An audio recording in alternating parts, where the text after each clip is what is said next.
Everyone thought that my father had a sort of sixth sense as to know when to detach himself. So then later, during the war, when the German army under General Rommel approached Palestine from Libya and Egypt, and everyone thought he would come to Palestine, everyone came to my father and they said, "Where now? Where do we go now?" So my father said, "Here is the last stop. Here we won't budge."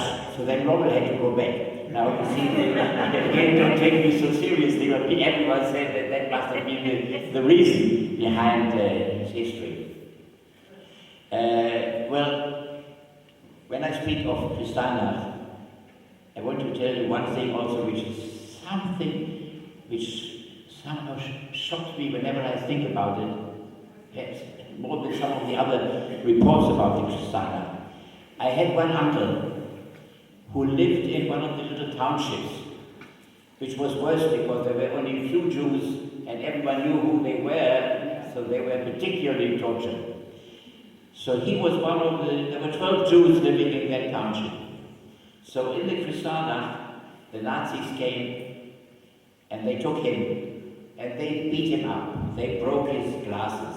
They threw him down the stairs. And then they took him and the other 12 into a bus.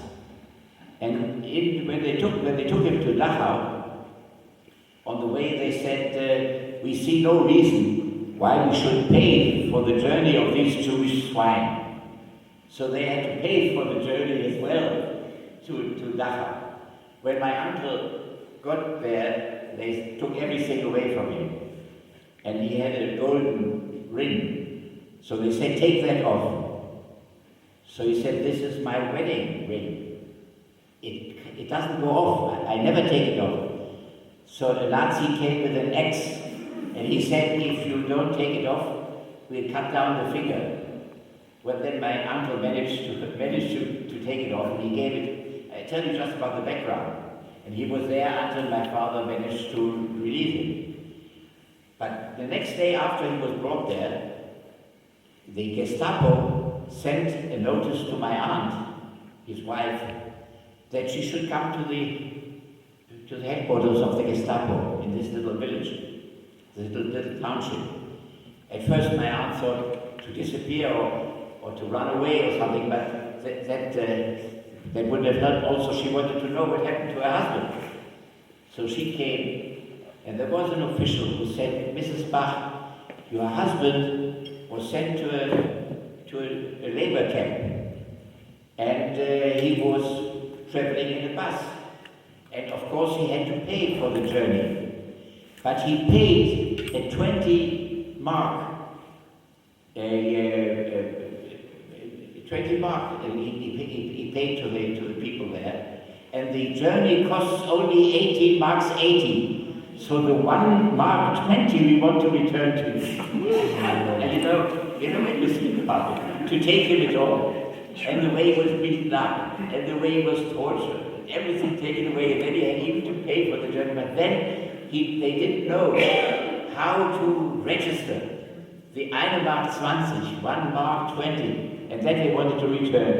You know, one of these crazy things about certain feelings that somehow this official didn't know how to register them.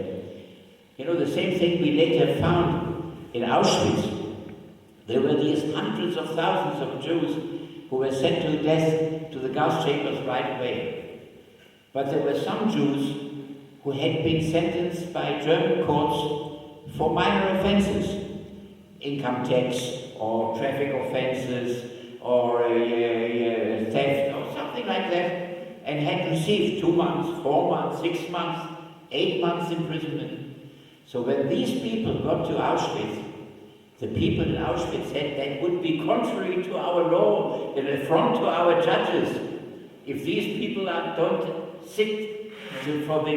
don't undergo the punishment that was given to them. So they put up a special camp in Auschwitz, and they put these people there. The innocent people were sent to gas chambers right away. But these people who were sentenced for minor offenses, they had first to undergo these few months prison terms. For many of them, it saved their lives. Because, these 2 or 4 or 6 months, that sometimes was decisive and managed to save. All these things are in a way, sort of crazy byproducts to the terrible things that happened there. Now, I want to tell you, I finished school, I studied law, I'm actually an English barrister. I came back, I joined the army, and then I joined the state attorney's office. I never had routine cases. It was always one adventure, one after another. Biggest espionage cases, Meyer Lansky, the gangster who wanted to become a citizen of Israel, the Archbishop Capucci, Arafat was sent by Arafat to send arms into Israel, all the big attacks against Al-Alqid. It was sort of really one adventure after another, but anyway, maybe some other time, we won't have got the time to go into this now. I've been asked to really, because of the 50th years of the Eichman trial, to speak about that. At the time, just want to tell you how I got involved in that.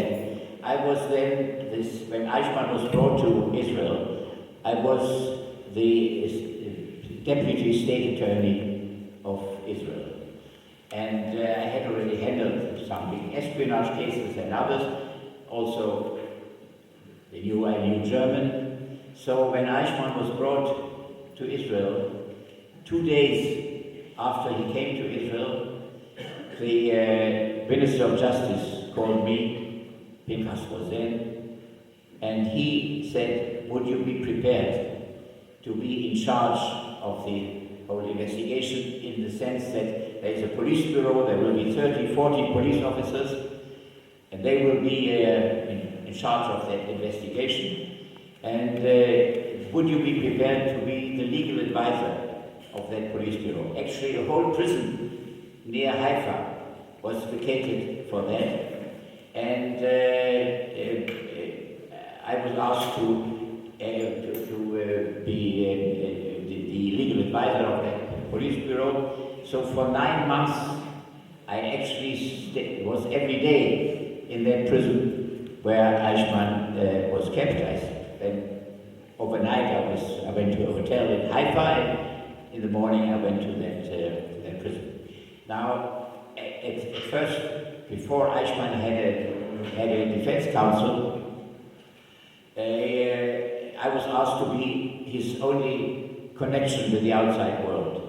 But I let him know that if he had some legal or some technical or formal point that he wanted to discuss, he could come to me, and I could try if I can help him. But I was not prepared to talk to him about the alleged offenses with which he was charged, because then I would have to be a witness. And I knew I would be one of the prosecutors in the trial. And in order not to prevent that, I couldn't at that stage talk to him about the offenses. So at first, I didn't meet him because he had no such priority, he didn't ask to see me. So at first I was every day in my office in this prison without seeing him. But very often I'm asked, what was your first meeting with him? But I never, altogether I want to tell you, the Eichman trial, there's so many points, legal points, historical points, emotional points, moral points, and of course we can't touch all of those. What I would like to share with you today are these very special moments, special points, which practically every day somehow keeps me reminded of that particular experience I had. Now, I will tell you about my first meeting. I was sitting on that day in my office, and I was reading the autobiography of Rudolf Höss, not Hess, the assistant of Hitler, but Höss, O-E-S-S, the commander of Auschwitz. And he was hanged by the Poles in 1948, 12 years before Eichman was caught. And on that day, but before he was executed, he wrote his autobiography. And I was reading on that day a chapter where he described how they had very many days when they had to kill 1,000 Jewish children a day. And he described how the children used to kneel down and ask to be spared. And he described, and he wrote, when I and my colleagues had to push the Jewish children into the gas chambers, my knees were getting a bit wobbly. But then he added, but I always felt ashamed of this weakness of mine after I talked to Obersturmbannführer, which was his rank, Adolf Eichmann. Because Eichmann explained to me that it's especially the Jewish children who have to be killed first. He says, because where is the logic that you kill a generation of older people and you leave alive a generation of possible avengers who might afterwards create that race again? And that's why he felt ashamed. Now, maybe that's not devoid of some macabre kind of logic, but 10 minutes after I read that, a police officer came in and says, Adolf Eichmann wants to see you. So I must tell you, when I heard his steps outside, when I just read that about the Jewish children, I imagined somehow how it could have been the other way around. That would have brought us before him at the time. Anyway, when I heard his steps, and he was sitting opposite me about a yard away, it was a bit difficult to keep the poker face at that particular moment. He on that day wanted to discuss with me the question of his legal representation and whether he could have it. That his family asked him to appoint a German lawyer, Dr. Sabatius, who was one of the main defense counsels in the Nuremberg trial, and he wanted to discuss that with me. He asked me, will the Israeli government agree that a foreign lawyer, a German lawyer, and someone who defended the Nazis in the Nuremberg trials, that he would defend him? And I said, no problem whatsoever. And then he said, what about, will he understand Ivrit? He said, will he know Hebrew? So I said, well, there will be a simultaneous translation and so on. And then he asked me, what do you think in general about that? So I said, well, I'm also sure that if your family picked Dr. Sabatius, they certainly want for you the best lawyer possible, then I see no reason to object to that. And that was the conversation on that particular day. When I speak of special moments, they are not published anywhere. It's not part of the judgment, they're not part of the history, they're not part of the general reports. But I want to tell you, I had a police officer police officer in charge of every country in Europe. There was one officer for France, and one for Holland, and one for Belgium, one for Slovakia, and so on. And they went to the German government was very cooperative. And they sent us all the files of the army and the Gestapo and the SS and also all the occupied territories and so on. We had millions of documents. So my instructions were that to the police officers who went through millions of documents, I said whenever they came to a document which might be relevant, in the evening they have to bring it to me. And they did. And then I had to decide what will come into the trial and what is not relevant enough to bring to trial. We didn't want the trial to take too long, so these were my instructions. So every evening I got this, and I tell you, there were always attempts to save sometimes one Jewish family, or one Jewish person. And that was sent to Eichmann's department, and Eichmann had to decide, yes or no. Is there a reason to take someone out of the deportation or the killing, etc.? And so in the evening, these police officers brought me these documents, and but all these were in chronological order.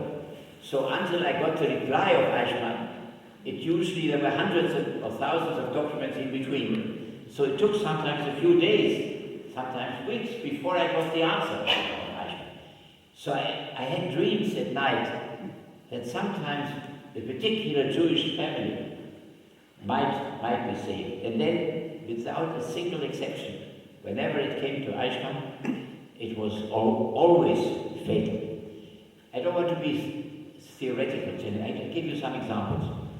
One day, the police officer in charge of France, he came and showed me a telegram sent by a German general of the Wehrmacht, general of the army, the commander of Paris. He wrote to Eichmann that there is a Jewish professor, his name is Professor Weiss, and he is an expert on radar. And he has made many inventions and experiments, and he got some prizes for that. And it was very important for the German army to interrogate that man and compare his investigations with what the German scientists had done. And therefore he, the general, insists that this man and his wife should not be deported from France to Auschwitz. Now when I say I had the dreams, here I dreamt it was obvious that he cannot possibly refuse here in the middle of the war. One Jewish person, an expert on radar, a German general of the Wehrmacht, demands that he should not be sent away. A few days later, the police officer of France came to me, and I saw already his face not very favorable, so he brought me the answer of Eichmann. On a point of principle, I cannot possibly agree to your request. A few days later, a note. The German general had called Eichmann by telephone. He said, "How dare you countermand my orders? I am a general of the German army, of the Wehrmacht." And Eichmann's reply, "And I'm an Obersturmbannführer of the SS, and I don't care what rank you have in the army."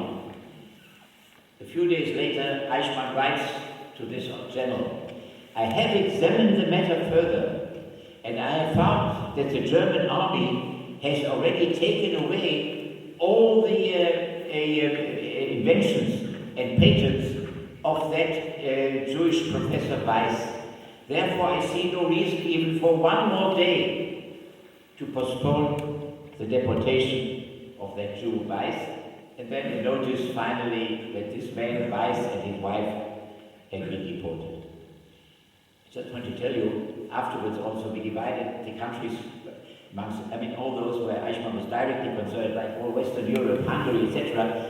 These witnesses I examined in court. And so I also brought these telegrams about Weiss to court. A few days later, my secretary came to me and she said, "There's a young lady outside wants to see you." I said, "Who is that?" "Alisa Weiss." Don't know her. Anyway, she came in and she said, "You know, I'm the daughter of that Professor Weiss. I was a baby when they took my parents away. And my parents saw that apparently that they were coming, so they sent me to neighbors. The neighbors sent me to America. And that's where I read that you put in these documents about my parents. Now, not only did I know my parents, I haven't even got a picture of what they looked like. Could you perhaps give me some advice what I could do at least to get a picture of them?" One point. One other day, the person in charge of Holland, he was a police officer, he came to me and he showed me a letter written by the leader of the fascist party in Holland. There was a fascist party like that. And there were 12 Jews who were members of that fascist party. So the fascists wrote to Eichmann the names of these Jews, and he wrote, "These people are loyal members of our party, and we demand that they should not be deported." And he added, "It will be demoralizing for all the members of the fascist party in Holland if these people are sent away." In order to make it more attractive to Eichmann, he even added, They might even do intelligence work inside the Jewish community, and they might help you to find all the Jews who live there. I mean, the right as a fascist, he wrote things like that. But altogether, I thought that would be conclusive for Eichmann. The answer of Eichmann, from the point of view of principle, I cannot possibly agree. He added, if you think it might be demoralizing to the members of your party if they are sent away this week, so let's wait 3 or 4 weeks. By then, people will have got used to the deportation of the Jews to such an extent that it won't make any special impression anymore. And they were all sent away. Just one more point that was particularly stuck in my memory. One day, the person in charge of Lithuania, he brought me a telegram sent by the Italian consul in Lithuania. And he wrote to Eichmann that there is a Jewish woman, an Italian, and her parents live in Lithuania, and she visited her parents when the war broke out, and she was caught, and they want to send her also to one of the death camps. And the Italian added, this woman is the widow of a high Italian officer in the Italian army who was particularly courageous and brave and successful, and he was killed a short time ago during the war. And therefore we insist, the Italian authorities insist that this Jewish woman, Mrs. Koczi, that she, this widow of this high Italian brave officer who fell, that she should be permitted to return to Italy.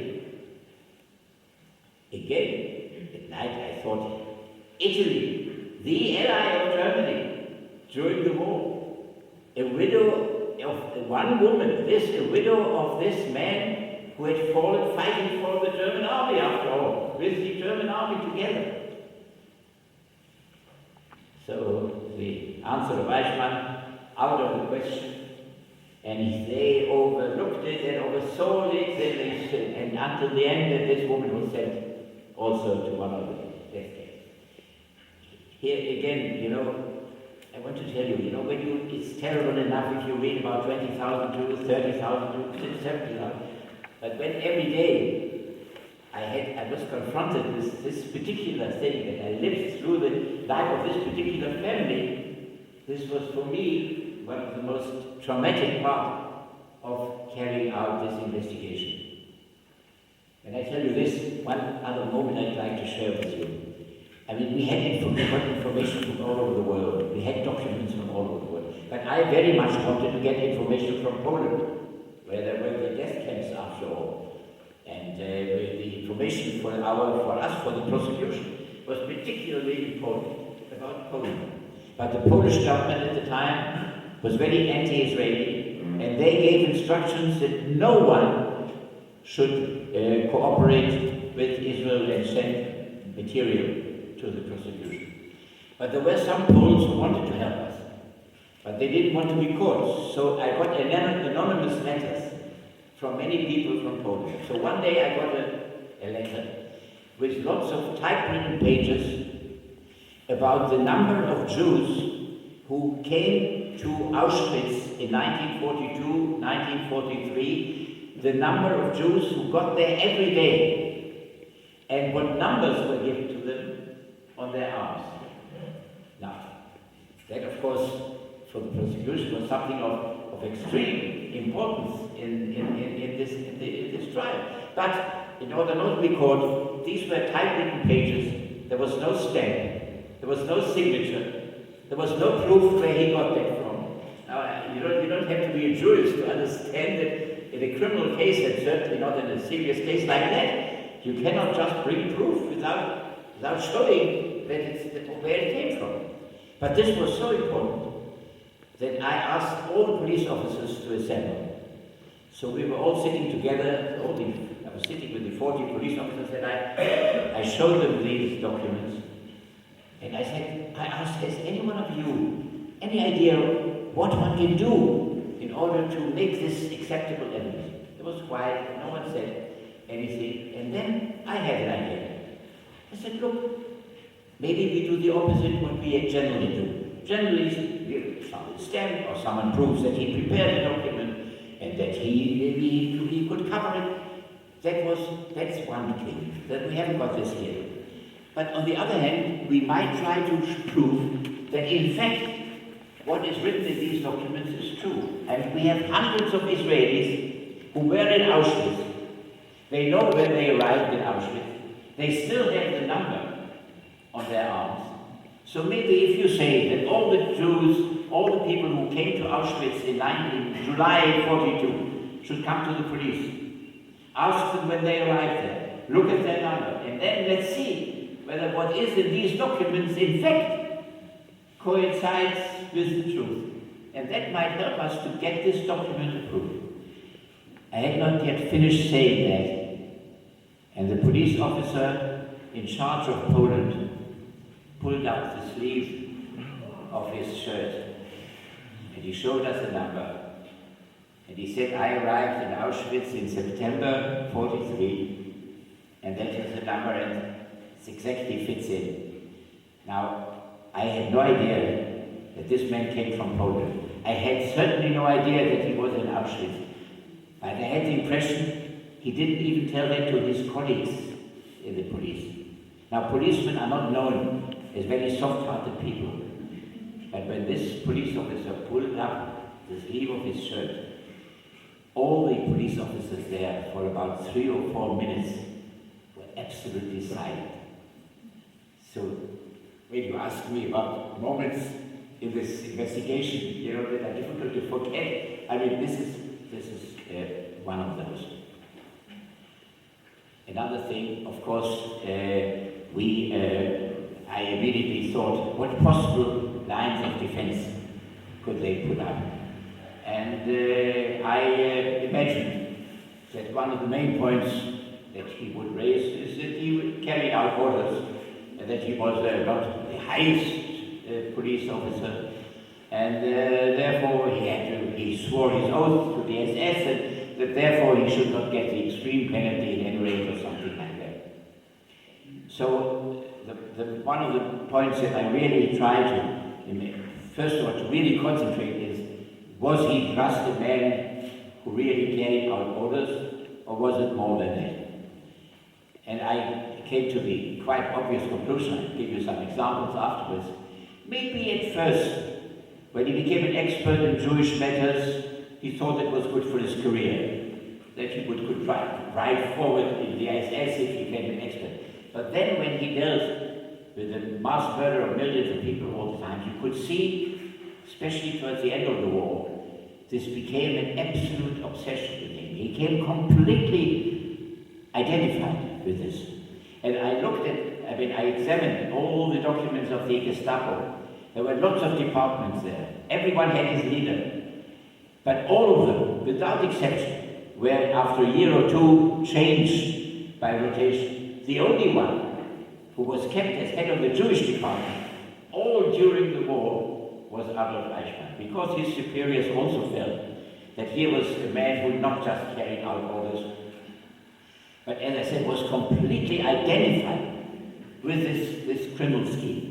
And we had proof from his colleagues that towards the end of the war, he said, I know the war is lost, but I'm still going to win my war.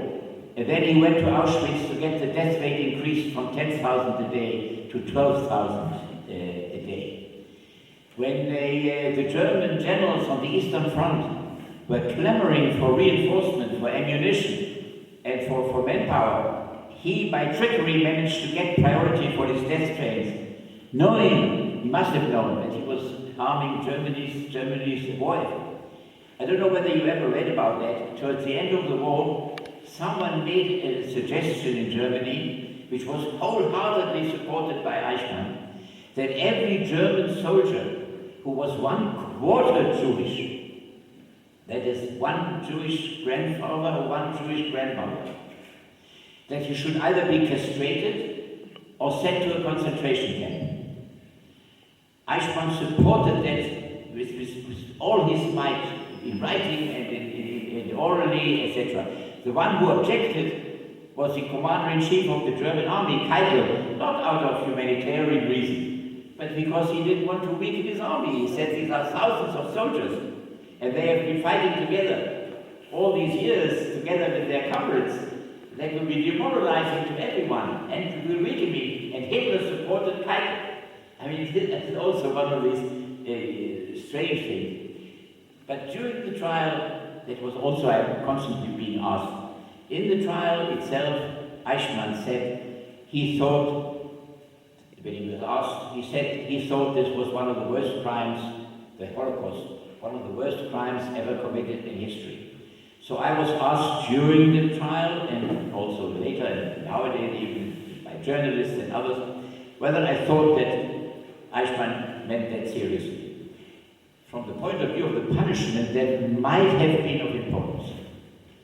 So I said, I'm quite sure that this is mere lip service towards the outside and not to be taken seriously. So I was asked, why do you say that? So I said, I could imagine, theoretically and practically, that between the end of the war, 1945, and the date of the trial, 61, 16 years later, it might be possible for a person, even a man like that, his eyes could be opened, he might be convinced that really this was something terrible. So I wouldn't say, and also every doubt goes in favor of the accused. The same here. So I said I wouldn't say that that's impossible. But here we had proof that in 1956, when he was already in the Argentine, he was visited by a Dutch journalist called Glassman, a fascist. That man took his life story. The idea was he would publish this after Eichmann's death, a sort of life insurance for his family. So when Eichmann was caught by our agents, he sent this, he gave this to the Life magazine, and there we managed to get these papers. The printing of these broadcasts, what was taken, the interviews, with Eichmann's corrections in his own handwriting. So no doubt about the authenticity. So there, I said in 1956, Eichmann, I mean, he knew this man came from Holland, and he described what happened in every country. So he said, in Holland, I saw the trains with Jews leaving from Holland to Auschwitz. Das war eine Prachtwahl. He said, it was marvelous to see that. And then this Dutchman said, yes, but Mr. Eichmann, do you feel sorry sometimes for what you've done? He said, yes, I feel sorry for one thing. That I wasn't hard enough, that I wasn't tough enough, that I didn't fight these damn interventionists enough. And now you see the result, the creation of the State of Israel and the re-emergence of that race there. So I said, if he said that in 1956, 11 years after the war, and now in 61, 5 years later, when he is fighting for his life, he suddenly speaks of the gravest crime in history. I think I'm justified to be a little bit more than skeptical about about a statement like that, which was also accepted by the court. Just when I speak of arguments, one perhaps major, I don't want to go into technical details, but one point which was consistently, even by Jewish professors in various countries, wrote this for us, said Israel is a Jewish state. The Jews were the victims of this Holocaust. Justice has not only to be done, but also has appeared to be done. And here, the fact that you have a court of law representing the victims, is that just that the Jewish court should judge the person who is charged with attacking the Jewish people? Now, legally there's really nothing to this, because the whole idea of criminal law is that instead of, if someone has been murdered in a family, instead of people taking revenge by themselves, or someone where his house has been burgled, taking revenge on their own hand. It is a court representing a community. It's a court representing a country and a state as such that punishes a person like that. I mean, there's really no legal foundation, but what was typical from that point of view, one day a professor from a European country, he came to my office and he also made that point. Before I could answer, he said, "Can you show me the indictment against Eichman?" So I showed him the indictment, and there he saw that in addition to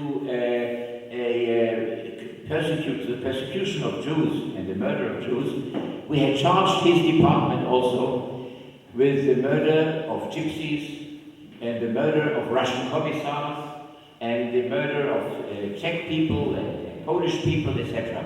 That was done by his department as well. So this professor said, "Tell me, Mr. Bach, why didn't you leave that to Polish, Russian, Czech courts? Why didn't you charge him yourself?" So I said, "Wait a minute, 5 minutes ago, you said that you thought that a court representing a certain community should not have the right to judge someone. But you don't seem to have any problem with the Russian court, a Czech court, a Polish court. But when it comes to a court of a Jewish state, there you have some difficulty." When the man had the decency to blush, and he said, "I really don't know why I made that distinction. I have to look into it. I'll call you." I never heard from him again. But I mean, that was, I think, typical. And I want to tell you that connection. I'll never forget the first moment of this trial, when these judges came into the courtroom with the Israeli emblem behind them. And that man, whose only object in life had become to destroy their people, when he got up and stood to attention before a sovereign Israeli court or a sovereign Israeli nation, I must tell you the importance and the meaning of the creation of the State of Israel suddenly became clearer to me, and I think to everyone in the country, that at any moment that had preceded this, more than any demonstration or any parade or any article, I mean, that is also a moment that is impossible to forget. When I say of moments, you know, there are hundreds of moments of this, but then I'm to tell you, I mean, there were lots of cruel things in this trial, but we only had one witness. I think the only person in the world who was already inside a gas chamber with the doors closed and who would tell the story. How come? He was a child, and he described how he and 200 other children were pushed into the gas chamber. And he described how the doors were closed and it was absolutely dark.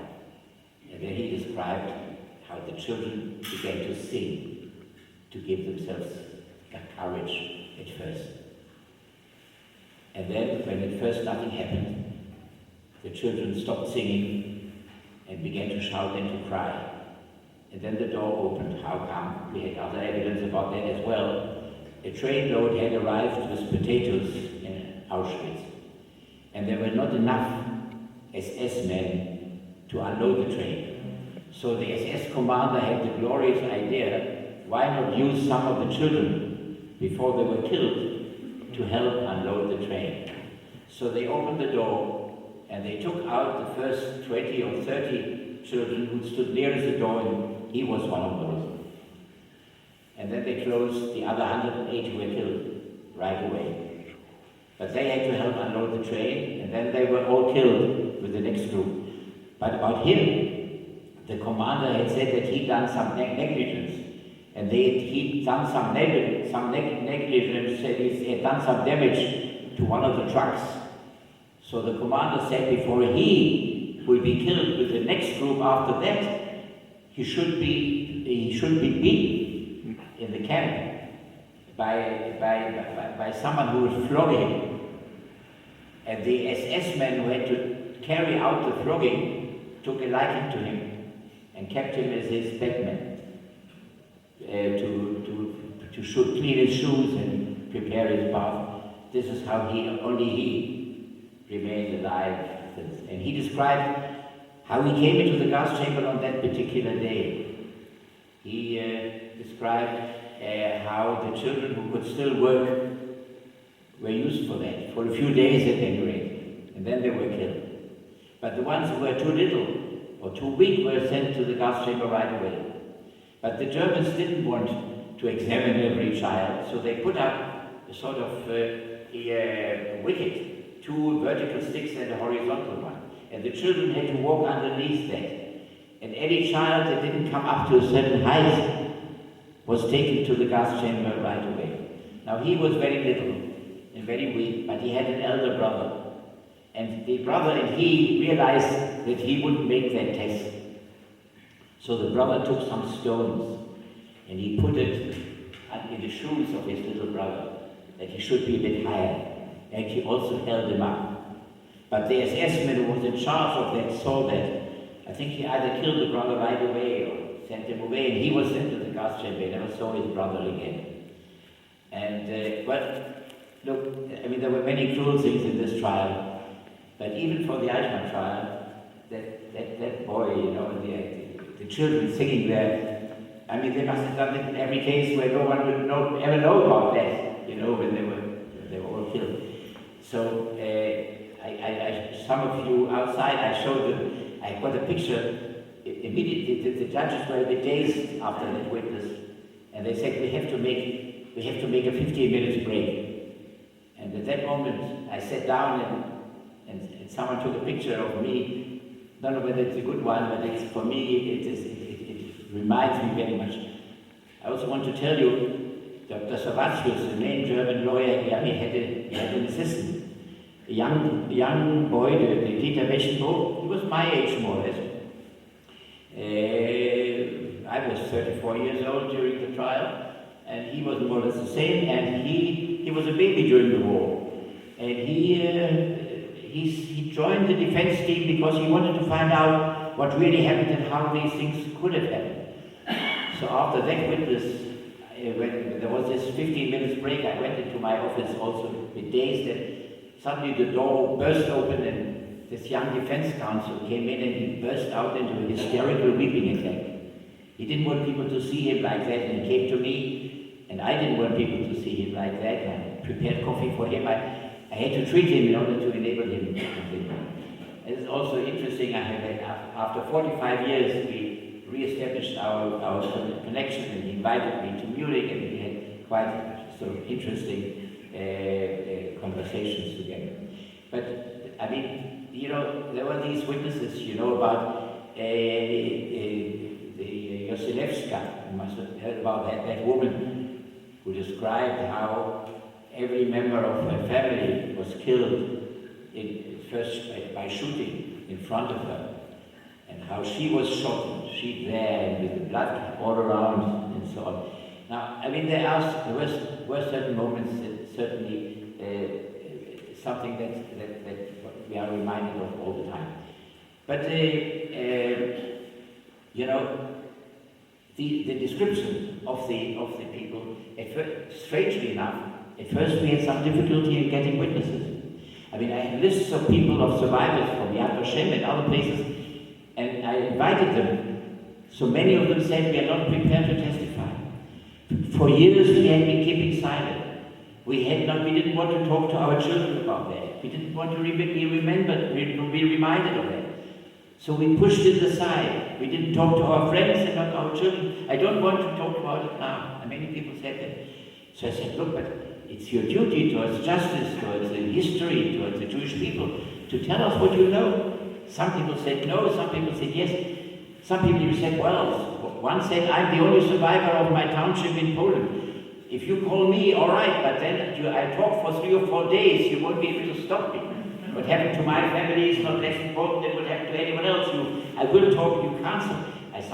We didn't want the trial to take too long. I wanted the witness sometimes only to cover a certain point, which was not covered by the rest of the evidence. So we had a problem there. But we managed to get sufficiently good and people who it was actually, there were arguments a little bit amongst the prosecution. We didn't want the trial to take too long, but I insisted that in addition to the documents, which were of was the main point of evidence, that we should have at least one live witness from every country.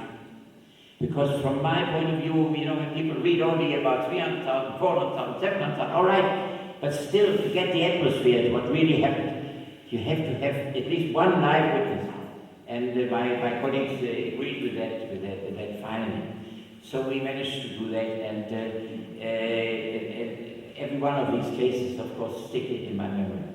But I'm very often asked, tell me, in spite of the fact that you were a prosecutor and you had to do your job and so on, but wasn't there a particular moment when you even felt some difficulty to continue, at least temporarily?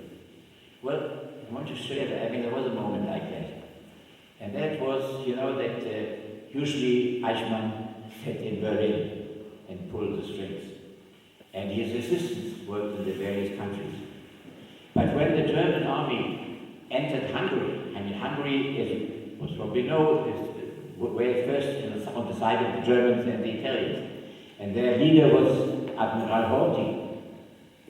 But when at the end of 44, 45, Horthy thought the war was lost and he wanted to make a separate peace, and Hitler tried to prevent that. So then the German army entered Hungary, and about the arrangement I'll tell you about later, between Hitler and Horthy.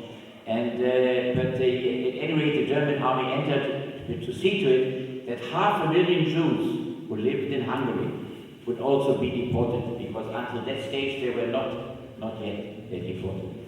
So Himmler gave the instruction that Eichmann, the master himself, has to go to Hungary in order to prevent a mass escape or an uprising of the Jews in Hungary. A year before that, there was a big uprising in the Warsaw Ghetto. The Jews had the uprising. In order to prevent that, Himmler gave the instructions the German army has to go in and to see to it, and Eichmann has personally to see to it.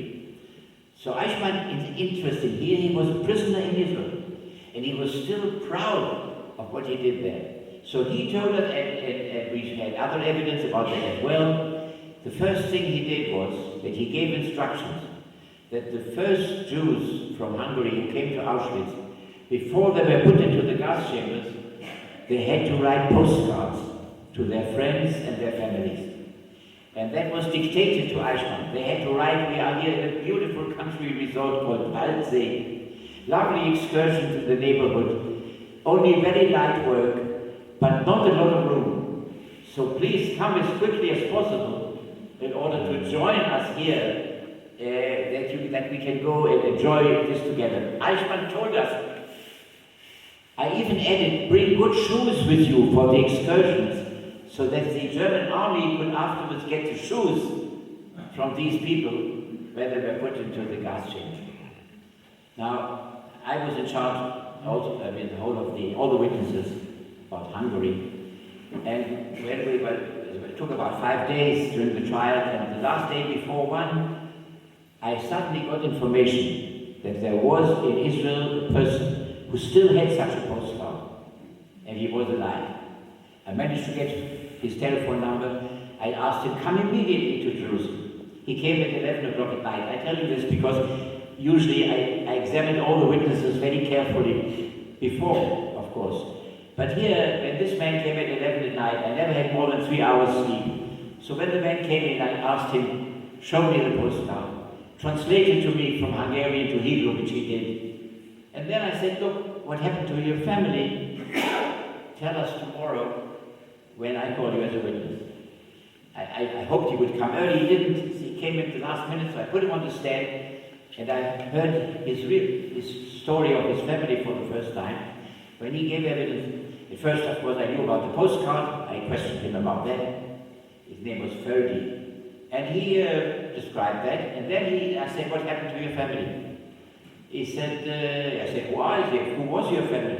He said, I had a wife, and I had a little daughter who was 2.5 years old. And I had a son, 13, 14 years old. And we had no idea. We came into Auschwitz. We didn't know what Auschwitz was. had no idea what Birkenau meant. And then he described how he and the hundreds of others from this train went in, and the selection was made. The wife to the left, the little girl to the left. Then he was asked, what was your profession? He said, I was an engineer in the army. So I said, to the right. I still wanted to use him. And then, what about your son? He's 13 years old. So the SS man said, well, I have to examine that with my commander.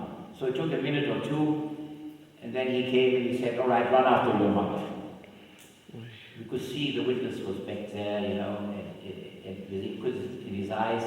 And he said, I thought, will my son find my wife? Because there were already hundreds of others in between. And while this man was discussing it with his commander. So he said, I couldn't see my wife anymore. She was swallowed up in the crowd. I couldn't see my son anymore. He was swallowed up. But my little girl, she had a red coat, and that little red dot of the 2.5 years old daughter, this becoming smaller and smaller, this is how my family disappeared from my life. Now, just by chance, my little daughter, Orly, she was 2.5 years old, and I had bought her a red coat 2 weeks before that. And the day before that, my wife had taken a picture of the two of us in the street next to our home. Me with her in the red coat. So when the witness said that, and I heard it for the first time, it cut off my throat completely. The witness recovered and waited for the next question. The judges gave me a sign to continue. The television was on me, and I suddenly couldn't say a word. It took perhaps 3 or 4 minutes. I started playing with my documents, and until I managed to get under control again. And I mean, I can tell you, until this very day, I can be in a basketball stadium, I can be in a restaurant, I can be in the street, and I suddenly feel my heart beating, and I turn around, and I see a little girl or a little boy in a red coat. That may be a banal little story, but for me, somehow that represents the trial, a sort of more than anything else that happened there. Because as I said, usually when it's a prosecutor, here I want to tell you another thing. I mean, you know, I told you we went through millions of documents, but sometimes I came across documents that I thought might be of interest to the defense, like obeying orders and the oath of allegiance, etc., things like that. So when Dr. Servatius was appointed as lawyer and he came, I sent these documents to him. And a few days later, he came to me and he said, you know, Mr. Bach, I sold these documents to Eichman. And Eichman asked me, where did you get these documents from? He said, I got it from the attorney, from the state attorney. Eichman almost fainted. He said that the Israeli prosecutor will give information to the defense side. It sounded to him something impossible. I mean, I don't get any credit. They don't deserve any credit for this. I did this in every criminal case, so we handled this case like we did any other case. But there were certain moments that, as I said, were very, very difficult to forget. When I speak of moments, we decided to produce and to show the court a film, a documentary film about the death camps. So actually, we didn't want it to be too long. We thought about 45 minutes. Now, we had hundreds of little documentary films from Poland, from Russia, from Germany, from America, from England, and so on. And I was asked by my colleagues to see all the films and to decide about 45 minutes. And I did that, and for 3 days and 3 nights, I looked at all the films that existed, and then I prepared this film of about 45 minutes. And then, out of fairness to the accused, we wanted him and his lawyers to see that before we handed it to the court. That maybe they wanted to say this to attack the authenticity or the relevancy and so on. So the day before we showed that film to the judges, we invited, in the evening, we invited Eichman and his lawyers to the courtroom. There were some journalists present as well. So then we showed the film. Now I knew the film, so I didn't look at the film so much. I looked at Eichmann. I wanted to see how he would react when he saw the gas chambers, when he saw the corpses in Bergen-Belsen, etc. Completely didn't move a muscle. Was absolutely stoic. But then he suddenly spoke in a very excited manner to his warden next to him. I saw that. So when the thing was over, I called the warden. I said, "Tell me, why was he suddenly so excited?" So he said the warden told me, he said he had to protest most violently. He was told that he would never be taken into the courtroom unless he wears his dark blue suit. And here they take him out in his grey suit with a pullover and so on. And they shouldn't promise him like that when they can't keep it. And he has to protest most violently that they took him to the courtroom in a grey pullover and not in his blue suit. That was the only thing that worried him when he saw that terrifying film, etc. Well, as I said, I don't want it to be too long. I just want to, sometimes I'm asked about the results of that trial. You know that Eichmann is the only person in Israel who was ever sentenced to death and executed. We abolished in Israel the death sentence for ordinary murder and for other offenses, but we kept it for, in addition to genocide and Nazi crimes, we still have it for treason in wartime, and we still have it for extreme terrorist acts.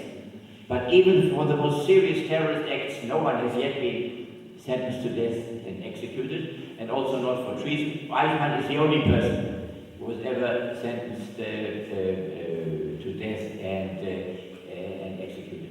So, I mean, of course, from the point of view of the result, when, you know, sometimes people say, what did you feel? Did you feel shocked, only shocked, or dissatisfaction? It's difficult to define that, but, you know, when all these years, we had been at the receiving end only to listen to these things and to read about these things, you would never do anything about it. That here there was a chance, in the most democratic and judicially justified way, to prove against the person responsible for all these, for the execution of all these acts. That is something that certainly was satisfying. But there were other things. Suddenly people, the ones that didn't talk, many people started to talk. Many people started to be interested in things like that. But then, especially our young people, before the trial and also during the trial, teachers and managers of schools came to me, and they said many of our young people didn't want to hear, or to read, or to hear about the Holocaust. They were a bit ashamed. A young Israeli can understand that in a fight you can be hurt, you can be killed, that you can lose a battle. But he cannot understand that hundreds of thousands or millions of people can be killed without defending themselves and trying to have a mass uprising. And they didn't want to hear about that and felt ashamed. Now that was not the main object of the prosecution, but we wanted also our young people to realize that there was no reason here to be ashamed, but the contrary is true. So we showed the almost systematic way in which people, whether they were Jews or Gypsies or Russian commissars, how they were deceived up to the last moment, and how defense and resistance was made impossible. I mean, I showed you about this case of the postcards. I mean, things that Eichmann invented. But even other things were done in order to prevent mass uprising. And then, when in the Warsaw Ghetto, it became clear to the Jews there that death was waiting for them. They did defend themselves with terrific courage. They fought up to the last man in the Warsaw Ghetto. So there was no reason to be ashamed. On the contrary, it was reason to be proud. And the teachers told me after the trial, the Eichmann trial, There was a terrific revolution there amongst the youngsters. They wanted to visit the death camps in Poland. They wanted to visit, they were interested in Jewish culture, in Jewish literature, in Jewish history. That was a development there.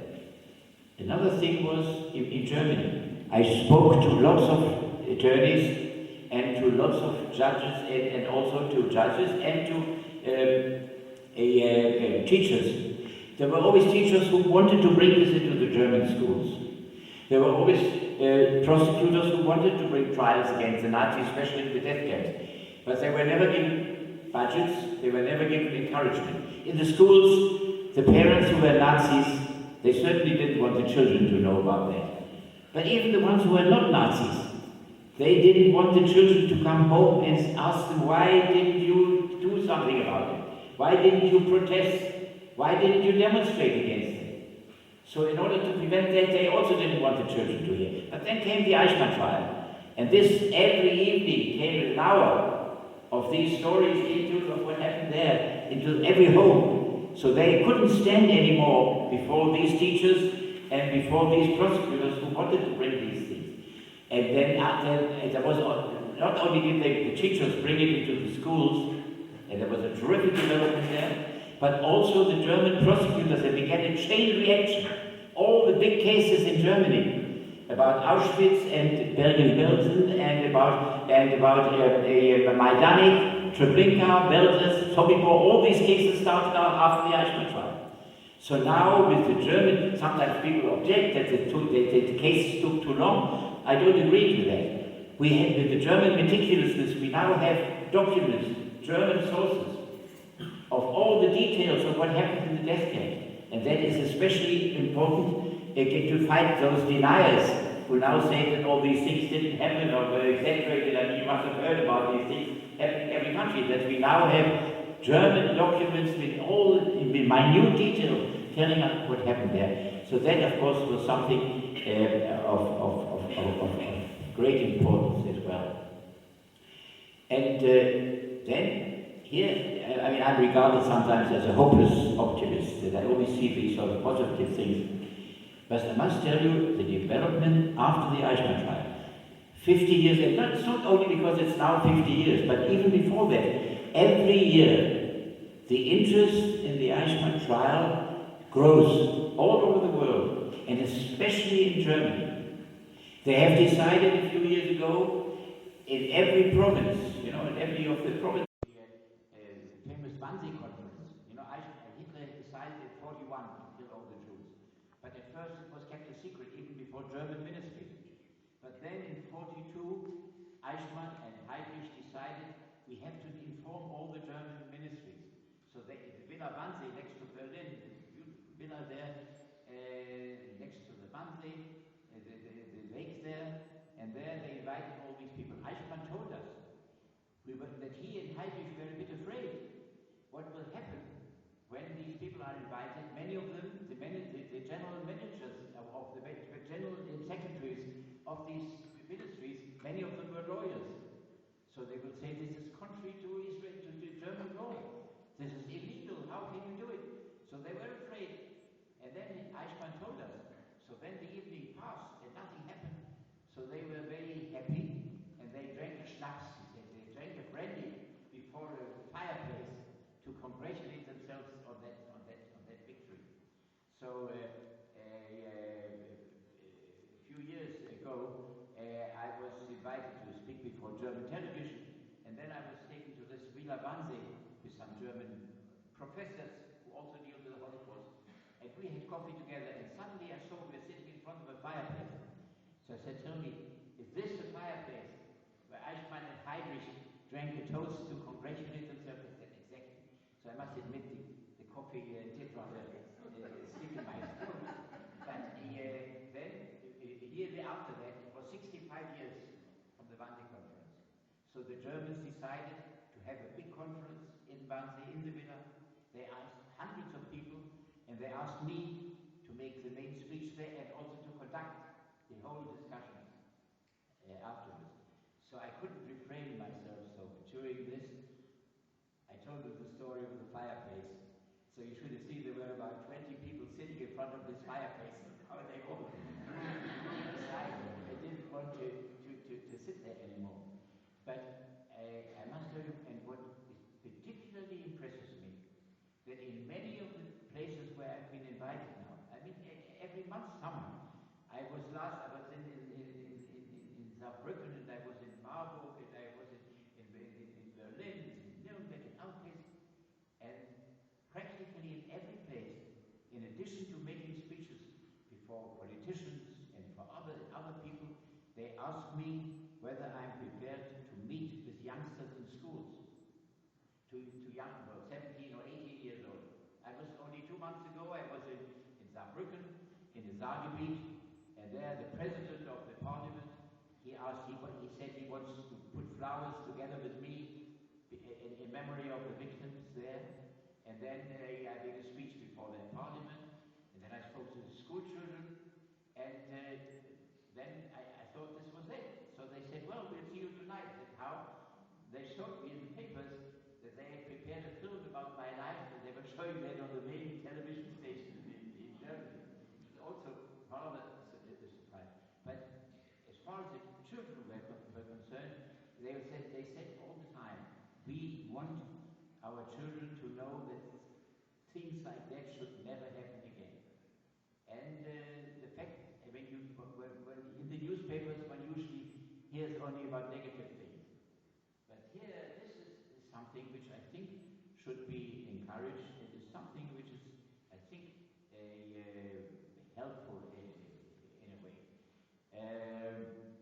I mean, of course, I mean, I've been asked in German television whether when I look at these neo-Nazis who demonstrate sometimes, whether I think the same doesn't happen again like it did in the past.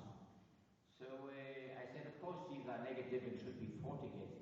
But what we see now is what we see from German television. When I was in Germany in the 30s, we never saw that on German radio or on any German publication. And we see that there are tens of thousands of people who demonstrate against that. So I still must say that I think there is some room of hope. That there is a feeling that also in Germany that everything should be done. That things like that should never happen again. But I say it's not only in Germany; it's all over the world. I was invited these last. I'm only speaking now of the last two years. I was in Japan and in Australia and in Sweden and in Holland and in Hungary and in every place, and they give it sort of as the main item of their congresses and others. I should like to end that description by, there's a group of pro-Israelis in Japan. And they call it Beit Shalom. There are a number of them, but the one that is called Beit Shalom. The commander of their leader was a Protestant priest who lived in Manchuria in the 30s. And he told me he didn't know any Jew, he didn't meet any Jew, he didn't know anyone, but he had a dream in the 30s that God appeared and told him that in Palestine there will be a Jewish state, and that will finally deliver and save the world. So he told me, I thought that's one of those dreams that one has sometimes. But he said next day the same appearance. And then for 10 days, 10 nights, every night I was told by God that I had to inform the Japanese people that this would happen. So he started to inform the Japanese people. People laughed at him. But then he said that was in the 30s. So he said in 1948, when the state of Israel was created, people stopped laughing. And now we have about 15,000 people like that. And in their churches they have the cross and the Magen David together, and they learn Hebrew, and they put up a museum in the name of Anna Frank. And they invited me about 10 years ago already to give lectures there. And they brought from the house of Anna Frank from Holland, they brought a bunch of roses, and they planted these roses in the garden of that museum, and they asked me to plant a tree in my name next to the rose of Anna Frank. So just about 2 months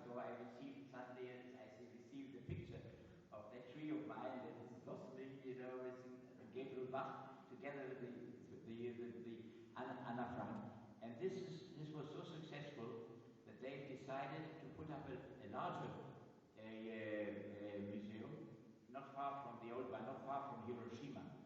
That was a year ago. So I was invited to open that museum. So when I got there, they said the evening before, would I be prepared in Kyoto, where the headquarters is, would I be prepared to make a speech there before their friends to show that, that what will happen in the future between our relationship with these Japanese friends. I said, all right, I thought 30 or 40 people or so would come. When I got there were 2,000 Japanese waiting, amongst them 300 children, beautifully dressed. And when I got in there, the 2,000 got up, and in perfect Hebrew they sang Hebenu Shalom Aleichem. We brought peace on you. And they didn't read it. They prepared. They learned this by heart. I must tell you, I had tears in my eyes. Suddenly 2,000 Japanese singing that, and they visit Israel. They visit Hebrew songs and so on. It's absolutely amazing. I met them the first time when I said, 1970, when I represented Israel in the United Nations meeting in Kyoto, and then I had a skirmish there with some of the terrorists, and it was published in the press there. And so next day, some Japanese, I heard them coming to our hotel, and they said, they can't say Gavriel Bach. So I said, Gavriel Bach. So I came to them and I said, well, we are friends of Israel, would you be prepared to meet? I thought some friends or some feminists. I said, all right. So they took me to a church, and there were 400 people waiting in blue and white, and they were singing Hatikva and so on. That was impressive. And then the commander there, the head who is no longer alive, he asked me, what would you like to do after the Congress? I said, well, I'd like to visit some place where tourists don't come, where the Japanese like to go on their vacation. So they said, there's a place somewhere there in the Indo-Japanese seas, and Amano Ashidate, and this is where was a beautiful place in Japan. I said, there's only one train, leaves at 10 in the morning, gets there in the afternoon. All right. So I went into that train, and I want to tell you, at every stop where that train stopped, there was someone outside with the Israeli flag, trying to wish me a good day. And when I got there were 60 people there, all with Israeli flags, and they were all singing Hatikva. I thought there are people who live there, but no, I was wrong. There were only 2 people living there. The others had traveled 10 hours just to be there to greet me when I arrived there. And they had seen to it. Some of them had heard that I loved the Japanese tea ceremony. So they brought the champion of tea ceremony there to show that to me. And we have this very cordial relationship.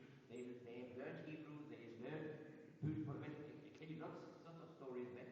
But all these things are heartwarming when you come across that.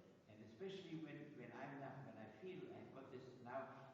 The former president of Austria called me a week ago and has invited me for next month to come to Vienna together with him to conduct a congress about the Holocaust and so on. And before that I'm invited to Berlin to another. And I have the impression that the underlying is not just something which is outside, but something which they feel, that many of them feel, hundreds and thousands and maybe tens of thousands of people in all the countries feel they have to do that. And I think that you don't have to be an incurable optimist like myself in order to feel